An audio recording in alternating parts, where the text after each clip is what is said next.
আল্লাহ রাসূল সাল্লাল্লাহু আলাইহি ওয়াসাল্লাম বলেন, যে ব্যক্তি কোন জাতির অনুসরণ করবে সে ব্যক্তি তাদের অন্তর্ভুক্ত হবে।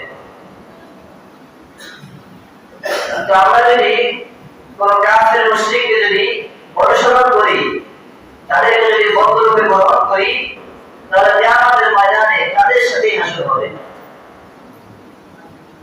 এজন্য কিছুদিন আগে মানুষ ঈমানকে হারানোর জন্য হাবুডুবু খাচ্ছিল, কুফর শিরকের মধ্যে ডুবেছে। বিভিন্ন জায়গায় তারা স্লোগান দেয়, ধর্ম যার যার উৎসব সবার। এই কথাটা শুনতে অনেক ভালো লাগে, অথচ এই কথাটা এমন একটা শিরক, এমন একটা কুফর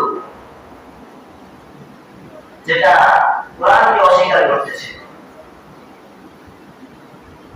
আল্লাহ তাআলা বলেন সূরাতুল কাফিরুনের শেষ আয়াত, লাকুম দীনুকুম ওয়ালিয়া দীন, যে তোমাদের ধর্ম তোমার আর আমার ধর্ম আমার। এই কথা রাসূলকে শিখিয়ে দিয়েছেন যে রাসূল বলিয়া আইয়ুল কাফিরুন, কাফেরদেরকে বলে দাও লাকুম দীনুকুম ওয়ালিয়া দীন, হে কাফের তোমাদের ধর্ম তোমাদের আর আমাদের ধর্ম আমাদের। আর আজ একটু কুফরি করতেছে আর কোরআনের অবজ্ঞা করতেছে। আয়াত বলে লাকুম দীনুকুম ওয়ালিয়া দীন, এটা নাকি বুখারী শরীফের হাদিস। এবার তো বলেছে বলে লাকুম দীনুকুম ওয়ালিয়া দীন, বুখারী শরীফের হাদিস।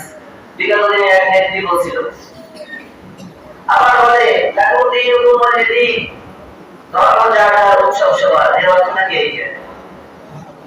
মানে জাহেল তো কত বড় জাহেল, এক তো কোরআন পড়তেই পারে না, কোরআনকে বলে হাদিস, হাদিসকে বলে কোরআন। কোরআনকে বলতেছে যে লাকুম দীনুকুম ওয়ালিয়া দীন, যে ধর্ম যার যার উৎসব সবার। অথচ আল্লাহ বলে, যদি আমরা যদি বাংলা তর্জমা দেখতে যাই, বাংলা অর্থ দেখতে পাবো যে লাকুম দীনুকুম ওয়ালিয়া দীন অর্থ কি?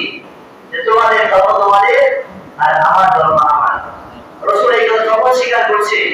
আল্লাহ তাআলা এই আয়াত তখন নাযিল করছে যখন কাফের মুশরিকরা বলছিল, হে মুহাম্মদ, আপনি এক বছর আমাদের প্রভুর পূজা করবেন আর এক বছর আমাদের প্রভুর পূজা করব।